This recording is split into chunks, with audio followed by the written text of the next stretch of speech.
मुझसे कई लोग सवाल पूछ रहे हैं कि सर हमारा अकाउंट एनपीए हो गया है, अब हमें क्या करना चाहिए? वैसे तो मैंने बार-बार कहा है कि कोशिश करें कि आपका अकाउंट एनपीए ना हो, क्योंकि एनपीए हो जाने के बाद बैंक के पास बहुत सारे अधिकार आ जाते हैं।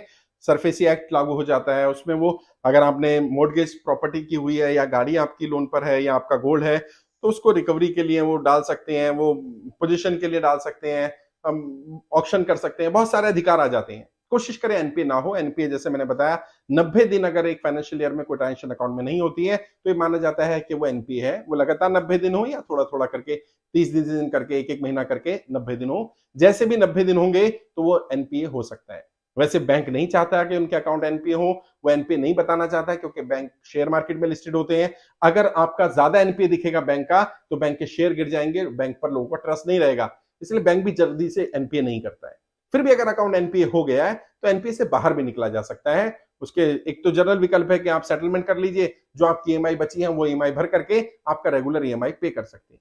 या आप लीन पीरियड ले सकते हैं, आप बैंक से रिक्वेस्ट कर सकते हैं। जब आपको लग रहा है कि मैं अगले महीने से ईएमआई नहीं पे कर पाऊंगा या मेरा अकाउंट एनपीए हो सकता है, होने से पहले ही आप बैंक से कम्युनिकेशन शुरू कर दें।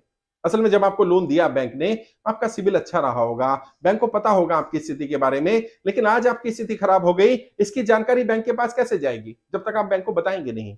तो बैंक के मैनेजर से बात करिए, आपके जो रिलेशनशिप मैनेजर उनसे बात करिए, रिटर्न में बात करिए, उनको लेटर दीजिए, उनको कम्युनिकेट करिए कि मेरी आने वाले समय में स्थिति खराब हो सकती है, मैं शायद ईएमआई ना भर पाऊं, तो मुझे 6 महीने का 1 साल का समय दिया जाए। बैंक जितना भी समय आप मांगते हैं उतना नहीं देता, उससे कम समय देता है। तो जितना आपको चाहिए आप उससे ज्यादा मांगिए। अगर आपको लग रहा है 6 महीने में स्थिति ठीक होगी, आप 1 वर्ष का समय मांगिए। अगर आपको लग रहा है 3 महीने में ठीक होगी, 6 महीने का समय मांगिए, बैंक से समय मांग लीजिए। अगर फिर भी आप समय नहीं मांग पाए और एनपीए हो गया, तो जैसे मैंने कहा बैंक में जाकर के बात करिए। जो आपकी ईएमआई रह गई है, उनको भरने के लिए समय ले लीजिए कि मेरा आप 3 महीने का जो ईएमआई रह गया उसको मैं बाद में भर दूंगा, लेकिन मैं अभी कंटिन्यू करना चाहता हूं। अपने लोन को रीस्ट्रक्चर करा सकते हैं, लोन की ईएमआई को कम करा सकते हैं और बता सकते हैं कि जब मैंने लोन लिया था मेरी स्थिति ऐसी थी, आज स्थिति ऐसी है। रीफाइनेंस भी होता है लोन का कि पुराना लोन आप क्लियर कर दीजिए और आपको रीफाइनेंस हो जाएगा, वही गाड़ी, वही घर या जो भी आपका गोल्ड या जो भी रखा है आपने, उस कोलेटरल पर रीफाइनेंस हो जाएगा और अब की बार इंस्टॉलमेंट इतनी रखिए जितनी आप आसानी से पे कर सकते हैं।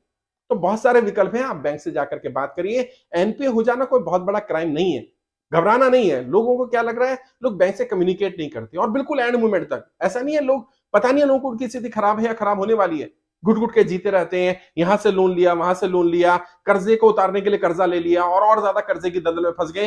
ऐसा कोई गलत कदम मत उठाइए कि कहीं ऐसा ना हो कि जब आप गर्दन तक कर्जे की दलदल में फंस जाएं, तब हमारे पास आए, तब बैंक के पास जाएं। ना बैंक के पास कोई विकल्प होगा और ना ही मैं आपको गाइड कर पाऊंगा।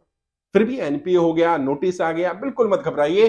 जो नोटिस है उसका जवाब दीजिए। अगर बैंक से नोटिस आया तो बैंक का जवाब खुद देना है रिटर्न में। अगर एडवोकेट से नोटिस आया तो एडवोकेट के थ्रू जवाब देना है। अगर कोर्ट से नोटिस आया तो आप कोर्ट में प्रेजेंट हुई या आपका एडवोकेट प्रेजेंट होगा और वहां समय ले लीजिए। बैंक आपकी सपोर्ट के लिए है, बैंक गाइड करेगा, कोर्ट भी गाइड करेगा, वकील भी आपको गाइड करेंगे। घबराना नहीं है, डरना नहीं है, परेशान नहीं होना। आपने लोन लिया, आप आज लोन नहीं भर पा रहे, इसमें आपकी गलती नहीं है। सरकार की बहुत सारी गलत नीतियों के कारण लोग कर्जे की दलदल में फंसे हैं, इस बात को स्वीकार करिए।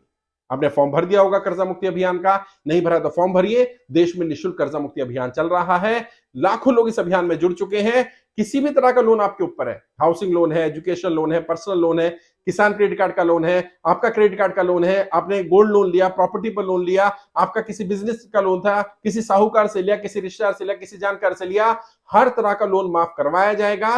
और लोन माफ कराने के बाद आपको व्यापार करने के लिए आर्थिक सहायता भी दिलवाई जाएगी इस मिशन में, ताकि आपकी मदद हो पाए। कोशिश की जाएगी एक एक व्यक्ति को कर्जे की दलदल से बाहर निकाला जाए और कर्जे की दलदल से बाहर निकाल देने के बाद कम से कम आपकी आर्थिक स्थिति ठीक करने का प्रयास किया जाए।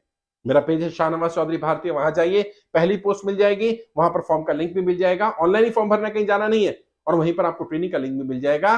कर्जे से बाहर निकलने के 20 तरीके उस ट्रेनिंग में सिखाए गए हैं। 4 लाख से ज्यादा लोग ट्रेनिंग अटेंड कर चुके हैं। बहुत सारे लोग ट्रेनिंग अटेंड करने के बाद कर्जे की दलदल से बाहर निकल रहे हैं।